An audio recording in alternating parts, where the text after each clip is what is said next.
Hello साथियों। तो आज हम सुनते हैं शिव और सती का प्रेम। दक्ष प्रजापति की सभी पुत्रियां गुणवती थीं, फिर भी दक्ष के मन में संतोष नहीं था। वे चाहते थे उनके घर में एक ऐसी पुत्र का जन्म हो जो सर्वशक्ति संपन्न हो एवं सर्वविजयिनी हो। अतः दक्ष एक ऐसी ही पुत्री के लिए तप करने लगे। तप करते करते अधिक दिन बीत गए तो भगवती अद्या ने प्रकट होकर कहा, मैं तुम्हारे तप से प्रसन्न हूँ। तुम किस कारण तप कर रहे हो? दक्ष ने तप करने का कारण बताया तो माँ बोली, मैं स्वयं पुत्री रूप में तुम्हारे यहाँ जन्म धारण करूँगी। मेरा नाम होगा सती। मैं सती के रूप में जन्म लेकर अपनी लीलाओं का विस्तार करूँगी। फलतः भगवती आद्या ने सती रूप में दक्ष के लिए जन्म लिया। सती दक्ष की सभी पुत्रियों में सबसे अलौकिक थी। सती ने बाल्यावस्था में ही कई ऐसे अलौकिक आश्चर्यचकित करने वाले कार्य कर दिखाए जिन्हें देखकर स्वयं दक्ष को भी विस्मयता होती रहती थी। जब सती विवाह योग्य हो गई तो दक्ष को उनके लिए वर की चिंता होने लगी। उन्होंने ब्रह्मा जी से इस विषय में परामर्श किया। ब्रह्मा जी ने कहा, सती आद्या की अवतार हैं। आद्या आदि शक्ति और शिव आदि पुरुष हैं। अतः सती के विवाह के लिए शिव ही योग्य और उचित वर है। दक्ष ने ब्रह्मा जी की बात मानकर सती का विवाह भगवान शिव के साथ कर दिया। सती कैलाश में जाकर भगवान शिव के साथ रहने लगी। भगवान शिव के दक्ष के दामाद थे, किंतु किसी वजह से दक्ष के हृदय में भगवान शिव के प्रति बैर और विरोध का भाव पैदा हो गया। एक बार देवलोक में ब्रह्मा ने धर्म के निरूपण के लिए एक सभा का आयोजन किया था। सभी बड़े बड़े देवता सभा में एकत्र हुए। भगवान शिव भी इस सभा में बैठे थे। सभा मंडल में दक्ष का आगमन हुआ। दक्ष के आगमन पर सभी देवता उठकर खड़े हो गए, पर भगवान शिव खड़े नहीं हुए। उन्होंने दक्ष को प्रणाम भी नहीं किया। फलतः दक्ष ने अपना अपमान का अनुभव किया। केवल यही नहीं, उनके हृदय में भगवान शिव के प्रति ईर्ष्या की आग जल उठी। वे उनसे बदला लेने के लिए समय और अवसर की प्रतीक्षा करने लगे। एक बार सती और शिव कैलाश पर्वत पर बैठे हुए परस्पर वार्तालाप कर रहे थे। उसी समय आकाश मार्ग से कई विमान कनखल की ओर जाते हुए दिखाई पड़े। सती ने उन विमानों को देखकर भगवान शिव जी से पूछा, प्रभु, ये सभी विमान किसके हैं और कहाँ जा रहे हैं? भगवान शंकर ने उत्तर दिया, आपके पिता ने बड़े यज्ञ का आयोजन किया है। समस्त देवता और देवांगनाएं इन विमानों में बैठकर उसी यज्ञ में सम्मिलित होने के लिए जा रहे हैं। इस पर सती ने दूसरा प्रश्न किया, क्या मेरे पिता ने आपको यज्ञ में सम्मिलित होने के लिए नहीं बुलाया है? भगवान शंकर जी ने उत्तर दिया, आपके पिता मुझसे बैर रखते हैं, फिर वो मुझे क्यों बुलाएंगे? इस सती मन ही मन सोचने लगी कि फिर बोली, यज्ञ के इस अवसर पर अवश्य मेरी सभी बहनें आएंगी। उनसे मिले हुए बहुत दिन हो गए हैं। यदि आपकी अनुमति हो तो मैं भी अपने पिता के घर जाना चाहती हूँ। यज्ञ में सम्मिलित हो लूँगी, अब बहनों से भी मुलाकात हो जाएगा। भगवान शिव ने उत्तर दिया, इस समय वहाँ जाना उचित नहीं होगा। आपके पिता मुझसे बैर रखते हैं, हो सकता है वे आपका भी अपमान करें। बिना बुलाए किसी के घर जाना उचित नहीं होता है। इस पर सती ने प्रभु से प्रश्न किया, ऐसा क्यों? भगवान शिव ने उत्तर दिया, विवाहिता लड़की को बिना बुलाए पिता के घर नहीं जाना चाहिए, क्योंकि विवाह हो जाने पर लड़की अपने पति की हो जाती है। पिता के घर से उसका संबंध टूट जाता है। लेकिन सती पीहर जाने के लिए हठ करती रही, अपनी बात बार बार दोहराती रही। उनकी इच्छा देखकर भगवान शिव ने उन्हें पीहर जाने की अनुमति दे दी।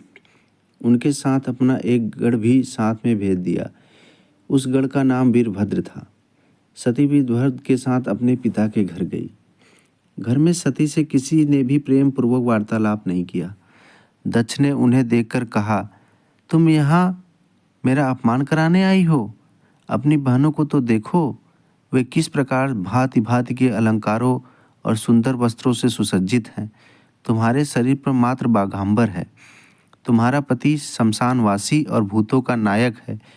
वह तुम्हें बाघंबर छोड़कर और पहना ही क्या सकता है?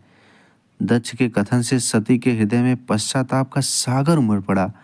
वे सोचने लगी, उन्होंने यहाँ आकर अच्छा नहीं किया। भगवान शिवजी ठीक ही कह रहे थे। बिना बुलाए पिता के घर नहीं जाना चाहिए। अब क्या हो सकता है?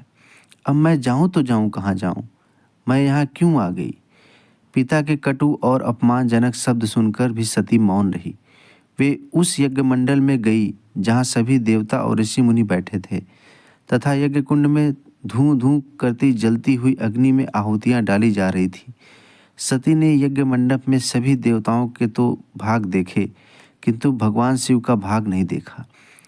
वे भगवान शिव का भाग न देखकर अपने पिता से बोली, पितृश्रेष्ठ, यज्ञ में तो सबके भाग दिखाई पड़ रहे हैं, किंतु कैलाशपति का भाग नहीं है। आपने उनका भाग क्यों नहीं रखा? दक्ष ने गर्व से उत्तर दिया, मैं तुम्हारे पति शिव को देवता नहीं समझता। वह तो भूतों का स्वामी, नग्न रहने वाला और हड्डियों की माला धारण करने वाला है। वह देवताओं की पंक्ति में बैठने योग्य ही नहीं है। उसे कौन भाग देगा? सती के नेत्र लाल हो उठे। उनका मुखमंडल प्रलय के सूर्य की भांति तेजोदीप्त हो उठा। उन्होंने पीड़ा से तिलमिलाते हुए कहा, ओह, मैं इन शब्दों को कैसे सुन रही हूँ? मुझे धिक्कार है। देवताओं, तुम्हें भी धिक्कार है। तुम भी उन कैलाशपति के लिए उन शब्दों को कैसे सुन रहे हो जो मंगल के प्रतीक है और जो क्षण मात्र में संपूर्ण सृष्टि को नष्ट करने की शक्ति रखते हैं। वे मेरे स्वामी हैं। नारी के लिए उसका पति ही स्वर्ग होता है। जो नारी अपने पति के लिए अपमानजनक शब्दों को सुनती है, उसे नरक में जाना पड़ता है। पृथ्वी सुनो, आकाश सुनो और देवताओं तुम भी सुनो। मेरे पिता ने मेरे स्वामी का अपमान किया है। मैं अब एक क्षण भी जीवित रहना नहीं चाहती। सती अपने कथन को समाप्त करती हुई यज्ञ के कुंड में कूद पड़ी। जलती हुई आहुतियों के साथ उनका शरीर भी जलने लगा। यज्ञ मंडप में खलबली पैदा हो गई। हाहाकार मच गया। देवता उठकर खड़े हो गए। वीरभद्र क्रोध से कांप उठे। वे उछल उछल कर यज्ञ का विध्वंस करने लगे। यज्ञ मंडप में भगदड़ मच गई। देवता और ऋषि मुनि भाग खड़े हुए। वीरभद्र ने देखते ही देखते दक्ष का मस्तक काट कर फेंक दिया। समाचार भगवान शिव के कानों में भी पड़ा। वे प्रचंड आंधी की भांति कनखलन जा पहुँचे।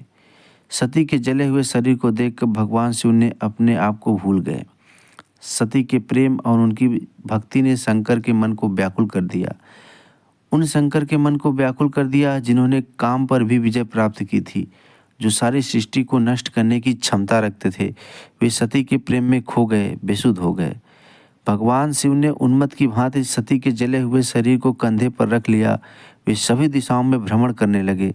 शिव और सती के इस अलौकिक प्रेम को देखकर पृथ्वी रुक गई, हवा रुक गई, जल का प्रवाह ठहर गया और रुक गई देवी देवताओं की सांसें। सृष्टि व्याकुल हो उठी। सृष्टि के प्राणी पुकारने लगे, त्राहिमाम त्राहिमाम। भयानक संकट उपस्थित देखकर सृष्टि के पालक भगवान विष्णु आगे बढ़े। वे भगवान शिव की विशुद्धि में अपने चक्र से सती के एक एक अंग को काट काट कर गिराने लगे। धरती पर 51 स्थानों में सती के अंग कट कट कर गिरे। जब सती के सारे अंग कट कर कर गिर गए तो भगवान शिव पुनः अपने आप में आए। जब वे अपने आप में आए तो पुनः सृष्टि के सारे कार्य चलने लगे। धरती पर जिन 51 स्थानों में सती के अंग कट कट कर गिरे थे, वही स्थान आज शक्तिपीठ माने जाते हैं। आज भी उन स्थानों में सती का पूजन होता है, उपासना होती है। धन्य था शिव और सती का प्रेम। शिव और सती के प्रेम ने उन्हें अमर और वंदनीय बना दिया। बोलो जय महाकाल भगवान शिव जी की जय हो।